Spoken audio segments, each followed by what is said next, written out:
Hello everyone, welcome back to my YouTube channel The Code Brat.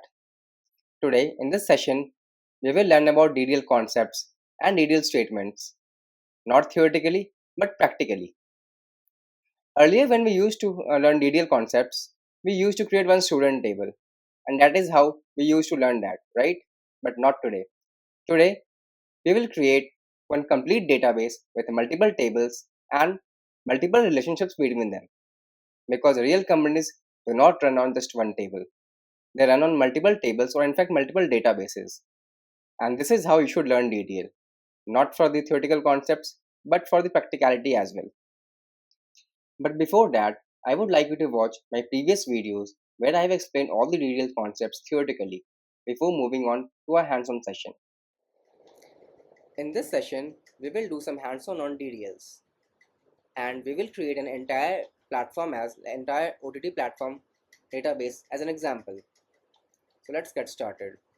But before that, what exactly is a database? So database is a boundary. Let's create one boundary here. So this is a boundary and inside this boundary there will be many tables or data. So this is table 1, this is table 2, this is table 3, and in order to create these tables there must be some rules, right? For example, uh, this table should contain one primary key, or this one column of this table should contain some foreign key or some check constraint, etc. So here we will have some rules as well. So rules, and then between these two tables or between these two tables we can have some relationships as well. So here we will have relation 1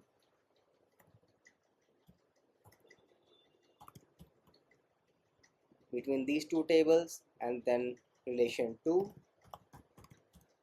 between these two tables.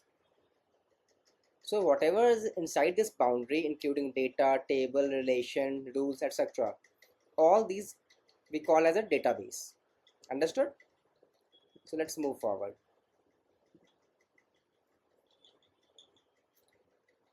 So how do we create a database? Syntax is create. Since we are creating a database, so first syntax is create, and then since we are creating database, so second keyword will be database. Create database and the database name. So what is our database name? Since our channel name is Code Brat Flex, we will write the database name as Code Brat Flex. The Code Brat Flex. Okay, let's create this database.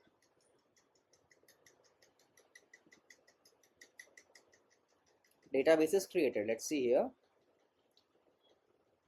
Yeah, so this database is created now, right? Let's open this database.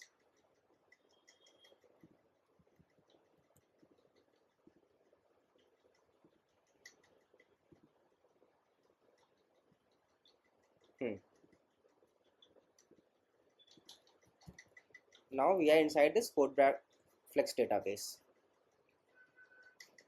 Now database is created. What is the next step? So next step obviously will be to create tables, right? Because in database we have tables. But before that, we need to create schemas. Now what exactly is the schema? So we can consider schema as a logical separation. And what does this schema do actually, and is it mandatory? No, it's not mandatory. But in real production system or in real world scenarios, we always create schemas. Let's take an example. Suppose we have this transactional data or user profile data like user IDs and everything, or what transaction the user has done, those kind of data I want to put at one single place. And another kind of data is like historical data or trend data. So I want to put those analytical data at a separate place. So I need to have two separate places, right, in order to contain these separate data. So those two places will be called as a schema. Let's create a schema, in fact two schemas. So create schema and then the schema name. So our schema name is app, where we will keep our transactional data, and next schema is analytics, where we'll keep our historical data.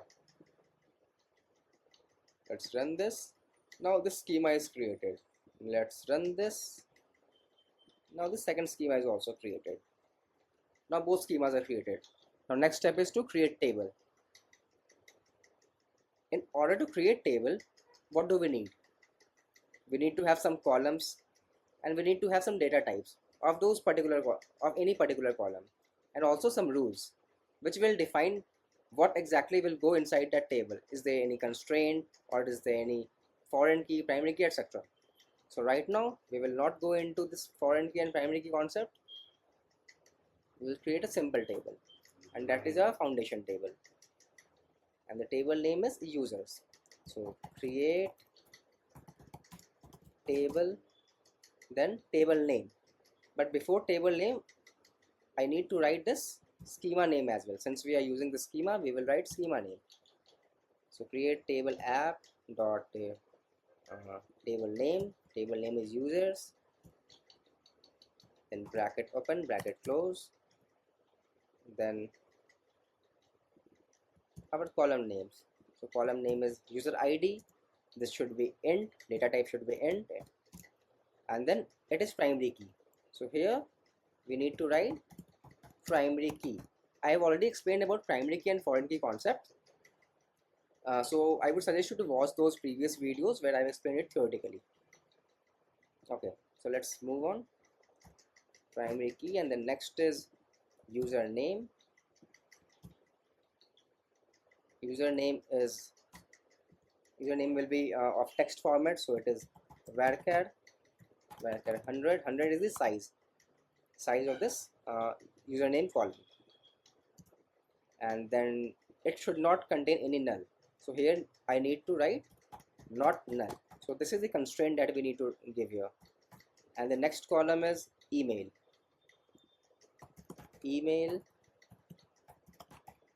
and then data type would be again varchar, and any constraint here? No. Yes, unique. So email should always be unique. So here we need to give the unique keyword, and then we have mobile number, and mobile number should also be unique, but it should be int, right? Integer, int, and then unique. One thing you have to keep in mind, that primary key is also unique, but primary key does not contain null, but this unique can contain null values. Okay, so this is the difference between unique and primary key. And the next column is active, whether a user is active or not. So for this we will keep data type as boolean. So boolean contains true or false. It will contain only two values, either true or false. So boolean, and by default it should be true. So I will give here default value is true, default true, right? And then we have created add column, and created or add column, by default it should be current timestamp. Since it is current timestamp, we need to have data type as date time. So date time, sorry, not date time, timestamp, and then by default it should be current timestamp.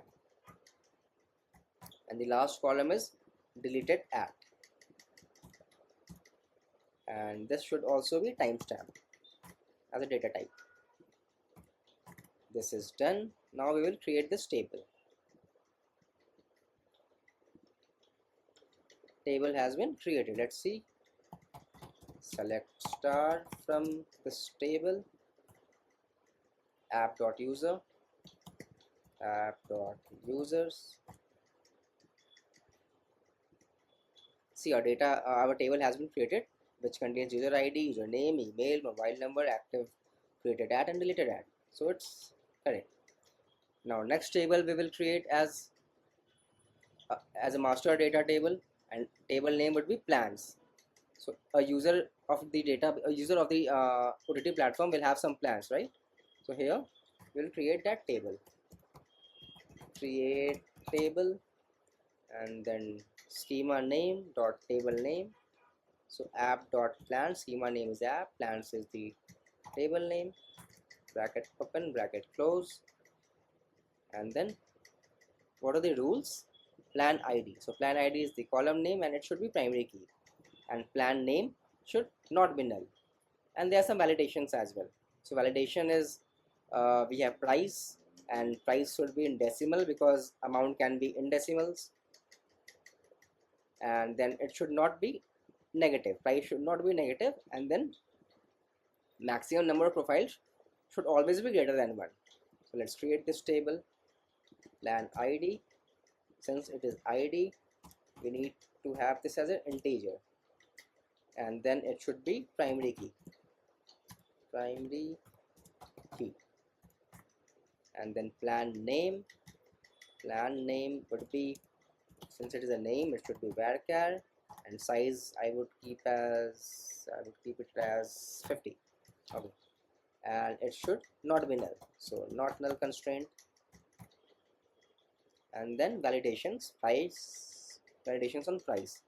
So column name is price, and data type would be decimal. I will keep it as 7 comma or 6 comma 2. And what does this 6 comma 2 will actually does? So here is an example. So the total number of value that will be stored here in this price, total numeric values will be 6. If you see here, 1 2 3 4 5 and 6. So this will be stored as it is, but someone enters the value 7.9. Since here we have given 2 after comma, so this means that after decimal only 2 characters, only 2 integers will be there. So 9 will be converted to 90. So total amount would be 7.90. And if someone passes 1 2 3 4 5 6, again total number of integers will be 6. Here we have given 6, so it is fine, 6. But after decimal there should be only 2 values, right? So after decimal this value will be round off to 2 values, so it would be 123.46. But what if someone gives more than 6 characters or 6 integers, like this example? So this will fail and will throw an error. Understood? Okay, let's move on. So price is in decimal data type, and then it should not be in negative. So we need to give constraint here, but for this constraint, for check constraint, we need to write check as a keyword, and then on which value are we put, and on which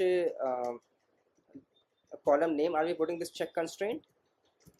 Price, and it should be greater than 0. So this will ensure that price will never go negative, that someone will never enter the negative price. And then the last column is max profiles. So max profile, and what is the constraint here? Again it should be greater than 1. So since it is max profile, I can give it as end, and then again check on which column? Check on max profiles column, and what it should be greater than 1 always. Okay, if someone tries to enter 0 here, then it will throw error. Let's run this. Okay, now this table has been created. Now let's move to the next table, and that is master content table, and the table name is movies. So let's create this table.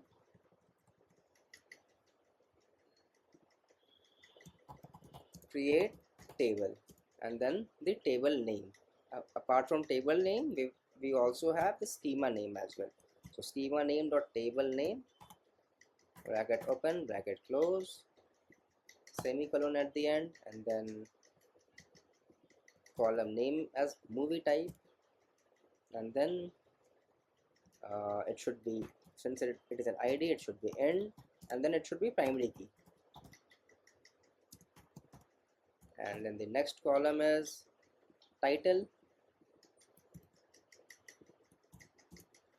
title, and then it should be varchar 100.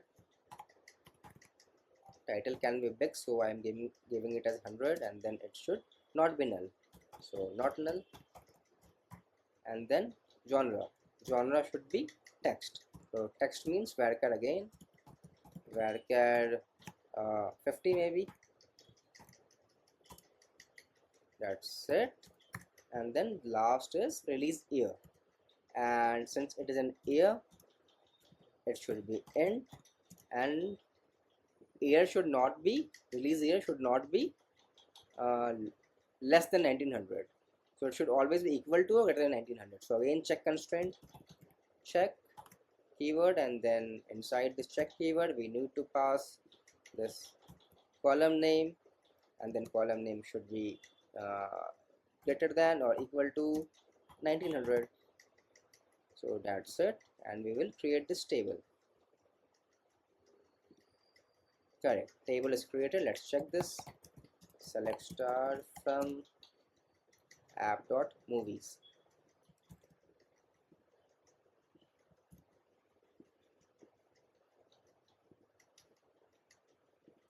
Okay, so these three tables are done, and that's the end of this video.